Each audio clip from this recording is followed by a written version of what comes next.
Kita baca halaman ke-1 muqaddimah.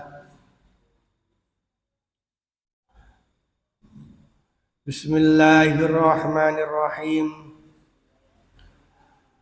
Muqaddimatun utawi iki iku bab tentang pembukaan, prolog. Alhamdulillah, segala puji lillahi itu milik Allah Subhanahu wa taala alladzi hada, yang telah memberikan petunjuk. Siapa Allah? Ibadahu, kepada hamba-hambanya, biqasasil ghabirina, dengan perantara kisah orang-orang zaman dahulu.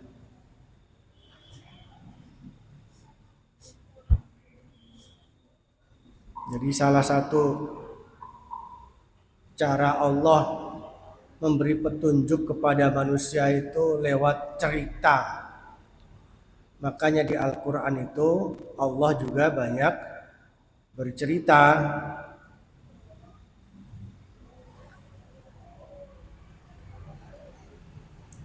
Wa ja'alaha, dan menjadikan siapa Allah qasasil ghabirin, ibratan, sebagai ibroh, sebagai pelajaran, littabi'ina, bagi orang-orang setelahnya. Jadi tabi'in di sini itu lawan katanya gobirin. Jadi jangan diartikan tabi'in di sini itu orang yang hidup setelah zaman sahabat, bukan. Karena beda konteks, beda siyaqul kalam. Siyaqul kalam itu ya konteks. Jadi tabi'in itu maksudnya lawannya al-ghabirin. Kalau al-ghabirin itu orang-orang zaman dahulu, at-tabi'in ini maksudnya orang-orang yang zaman sekarang. Ila yaumiddini,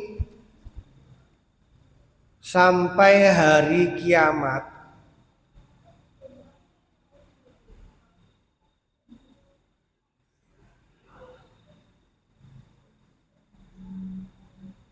Nah ini kalau terutama mas-mas yang dulu mondok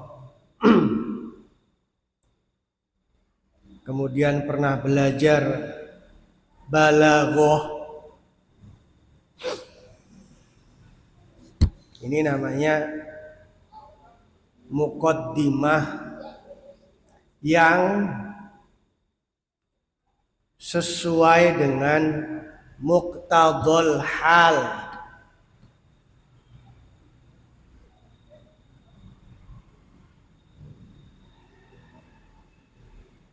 Jenengan kalau baca buku-buku khutbah yang dijual belikan itu ya, itu biasanya kan muqaddimahnya itu kan beda-beda ya. Muqaddimah maksudnya yang alhamdulillahilladzi seterusnya itu loh. Itu biasanya beda-beda. Kalau di buku-buku khutbah, terutama buku-buku khutbah yang ditulis oleh kiai-kiai NU atau ustadz-ustadz NU. Karena kalau yang bukan NU biasanya, apalagi teman-teman salafi itu biasanya mukaddimahnya ya itu aja. Karena mereka ingin sesuai sunnah. Jadi biasanya mukaddimahnya itu ya innal hamdalillah nahmaduhu wa nasta'inuhu wa nastaghfiruh ya. Fa inna asdaqal hadithi kitabullah. Kan begitu ya. Tapi kalau kiai-kiai NU itu mukaddimahnya itu berubah-ubah, beda-beda. Termasuk yang dicantumkan di kitab-kitab khutbah itu. Nah ini ada ilmunya. Ilmunya dibahas di ilmu balaghah. Jenengan nek kepengen ngaji balaghah niku ya kaya Gus Enjang niku. Soalnya Gus Enjang niku napa? Doktor ilmu bahasa Arab. Insyaallah calon profesor. Amin Allahumma amin.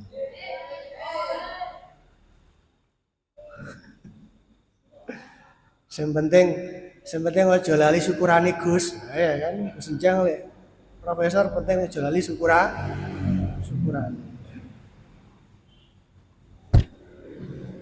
Jadi muktadul hal itu maksudnya apa sih?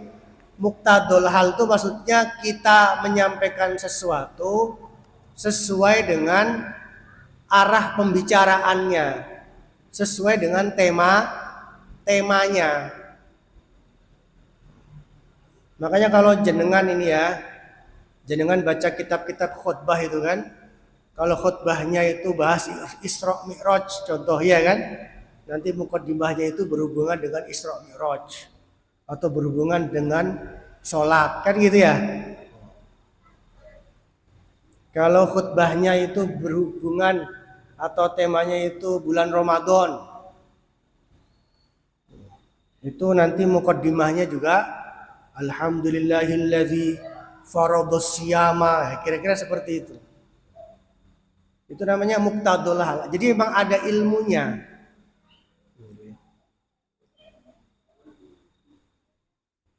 Kalau kiai atau ustadz ceramah di khutbah nikah, ya kan?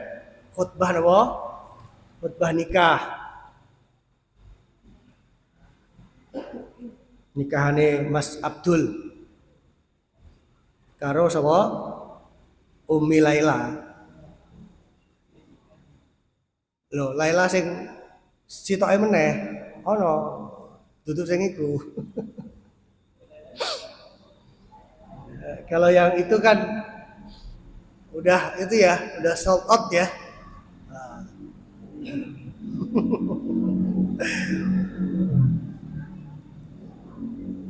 Jadi biasanya kan khutbahnya kan alhamdulillahilladzi apa? Faradhon nikah wa harramas sifah, ya, kira-kira seperti itu. Nah, ini juga sama. Kenapa kok kitab ini dimulai dengan alhamdulillahilladzi hada ibadahu biqasasil ghabirin. Karena kitab ini nanti kitab ini itu isinya cerita.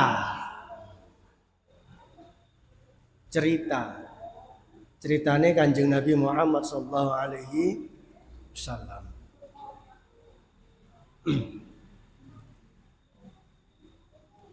Lah muktadul hal ini tentu bisa kita praktekkan dalam sehari-hari, tidak hanya berlaku untuk bahasa Arab saja. Karena memang ngomong itu kan harus menyesuaikan dengan situasi dan kondisi kan gitu ya. Ngomong sama bapak-bapak itu beda dengan ngomong sama anak-anak itu. Ngomong sama orang kampung beda dengan ngomong sama orang kota.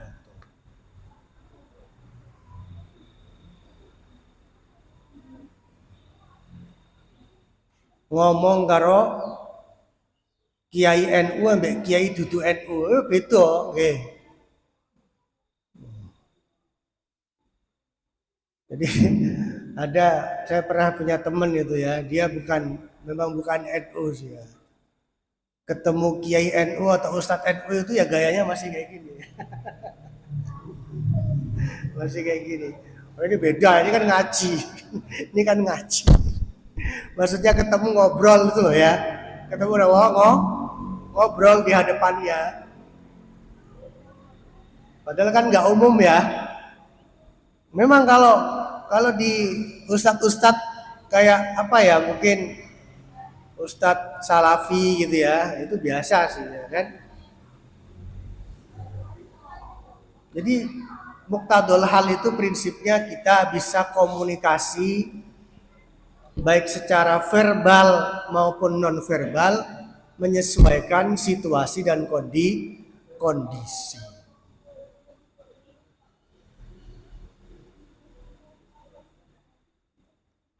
Ngomong karo mbah-mbah. Mbah yang udah sepuh-sepuh itu ya. Ya, kalau pas pulang barangkali punya mbah-mbah toh cerita ae ya kan. Wis rungokno wae lah,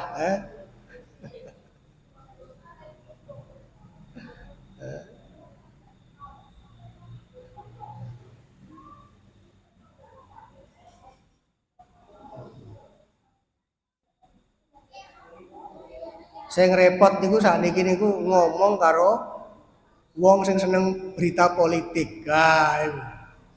Wis ruwet. Bahasane gosip-gosip politik.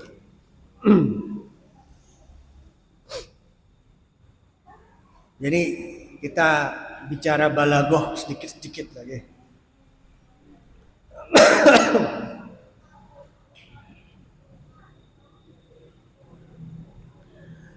Wassalatu utawi solawat wassalamu dan kesejahteraan keselamatan itu ala sayyidina, semoga senantiasa di atas nabi kita, pemimpin kita Muhammadin, Nabi Muhammad sallallahu alaihi wasallam, alladzi kanat, yang ada apa hayatuhu, hidupnya Nabi itu mamluatan, dipenuhi bimakarimil akhlaqi, dengan akhlak-akhlak yang mulia,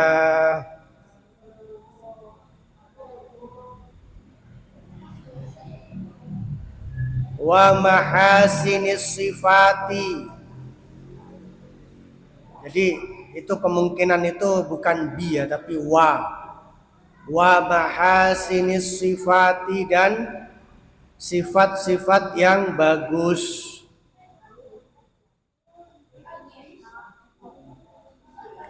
Wa ala alihi, begitu juga kepada keluarganya Nabi, wa sahbihi, dan sahabat-sahabatnya, alladzina, yaitu orang-orang, ittakhadhu, yang telah menjadikan, siapa alladzina, siratahu,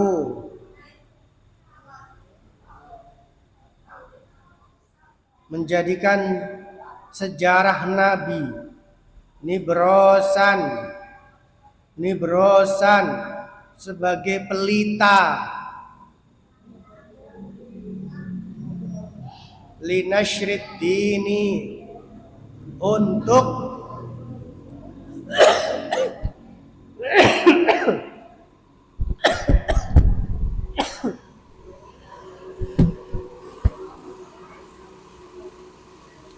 untuk menyebarkan agama.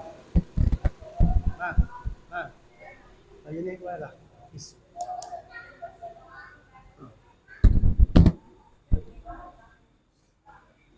Hatta wasalu, sehingga sampai siapa mereka ila jidaris sini, ke tembok Cina. Tembok apa? Apa, Dek?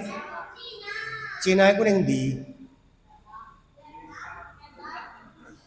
Yang itu cara deh, Glempang.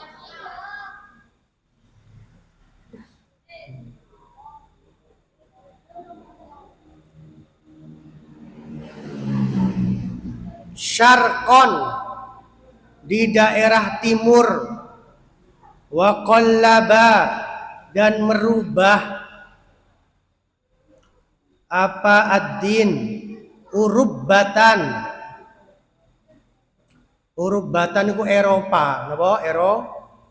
Eropa, ghorban, di daerah barat.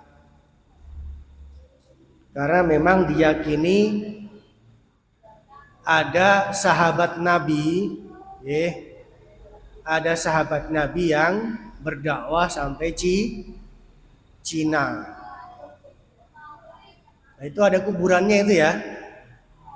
Nah, coba dilihat di internet, itulah banyak itu ya, berita-berita bahwa ada sahabat Nabi yang berdakwah sampai Cina.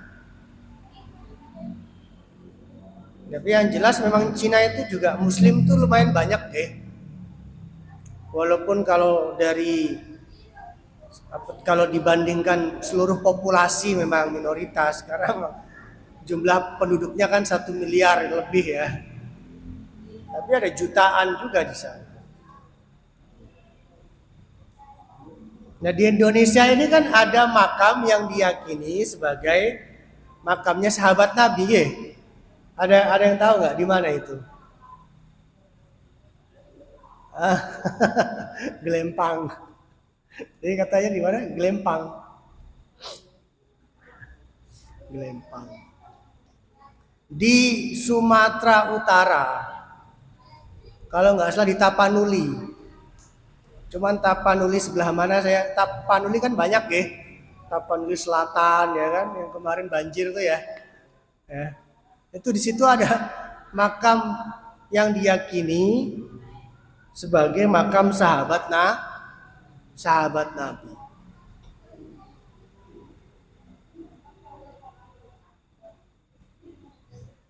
Nah, di Cina itu termasuk kenapa di sini pakai kata-kata jidarisin, tembok Cina. Karena memang Cina itu terkenal dengan temboknya.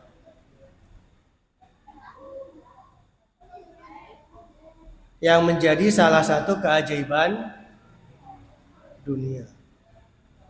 Nah, di Indonesia ini kan ada keajaiban dunia kan? Napa niku? Komodo.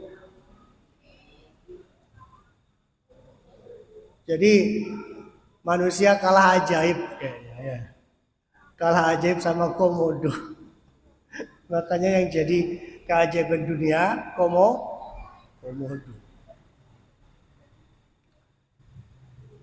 Nah, yang perlu kita ketahui juga bahwa ternyata benteng ya, tembok atau benteng terluas di Indonesia, di dunia itu ada di Indonesia. Jadi benteng terluas. Gak percaya jenengan buka Google. Itu ada di Indonesia.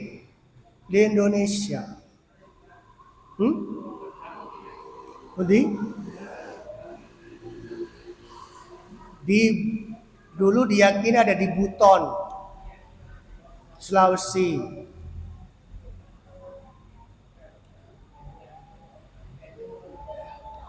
Benteng kerajaan Buton.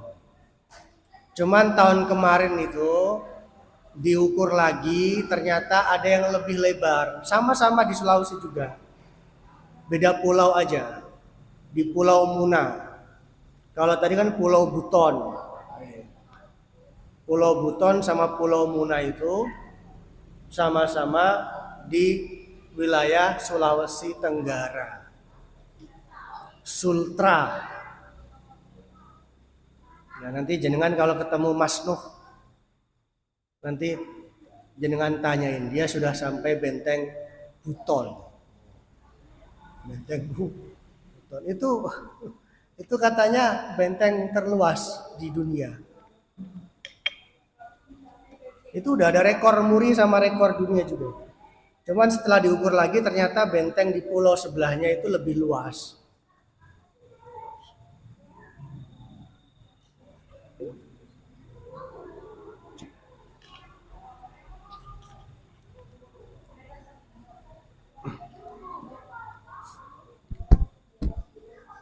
Baru tahu ya?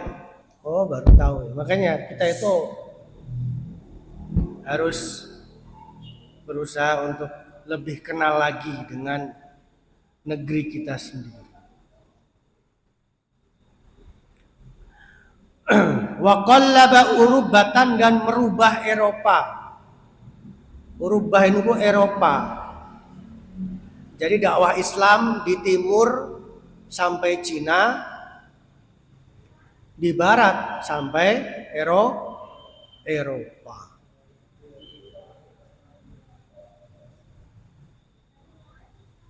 Padahal Cina kalau Indonesia itu lebih timur mana nggih? Indonesia nggih. Cuma kalah populer mungkin ya. Makanya disebut Cina di sini.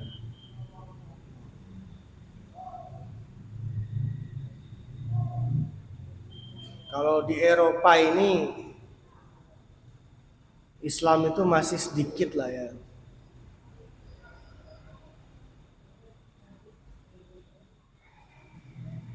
Tapi memang banyak diakui Eropa itu maju seperti sekarang karena mereka mengambil pelajaran dari nilai-nilai Islam. Ya kalau sejarahnya kan Islam masuk Eropa itu kan siapa itu?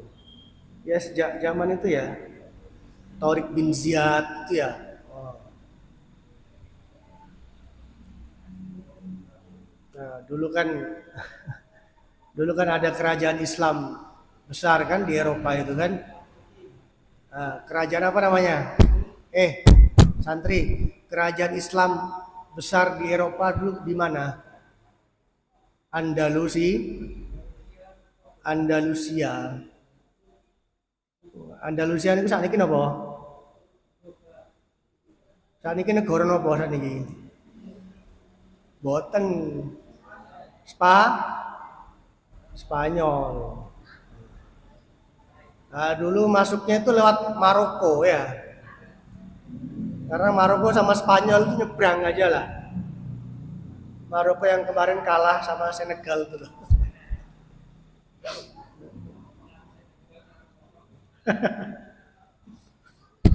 Dulu Islam punya kerajaan yang bertahan lama ya, ratusan tahun ya, di Andalusia.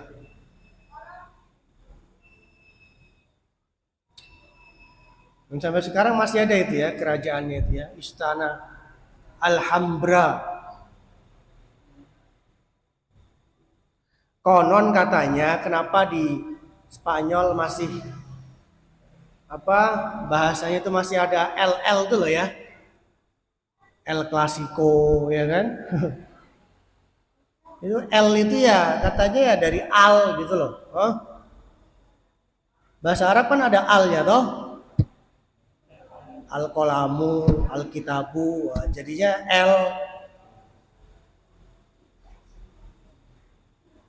El Real. El Real. El Real ya. El Barca.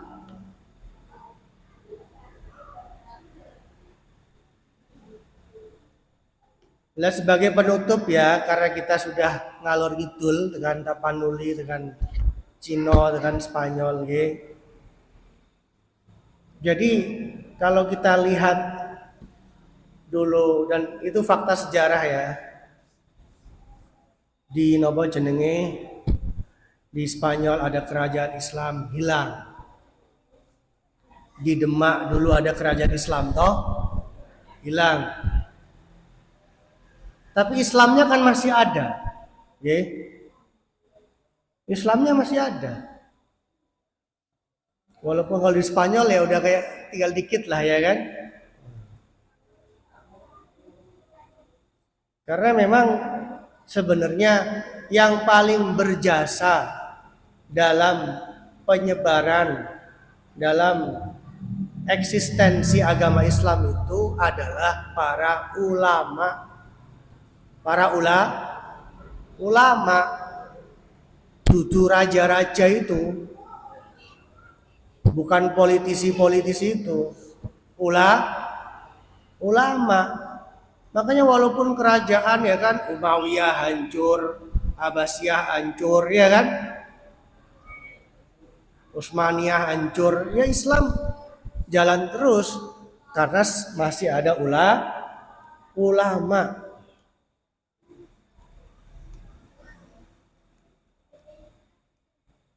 Bahkan kita sebenarnya kan lebih kenal ulama daripada raja-raja toh. Kita lebih kenal Imam Syafi'i daripada raja-raja dinasti Abbasiyah, Umayyah gitu kan. Kita lebih kenal ulama Imam Ghazali, Imam Nawawi daripada kerajaan raja-raja Mamluk, raja-raja Utsmani. Nah, karena mereka lah yang berjasa dalam penyebaran, penyegaran sekaligus mempertahankan eksistensi agama Islam. Jamaah sekalian, itu ngaji kita pada malam hari ini, semoga bermanfaat. Aqulu qouli hadza wa astaghfirullakum. Wallahul muwaffiq ila aqwamit thoriq. Subhanakallahumma hamdik, asyhadu an la ilaha illa anta astaghfiruka wa atubu ilaik. Wassalamualaikum warahmatullahi wabarakatuh.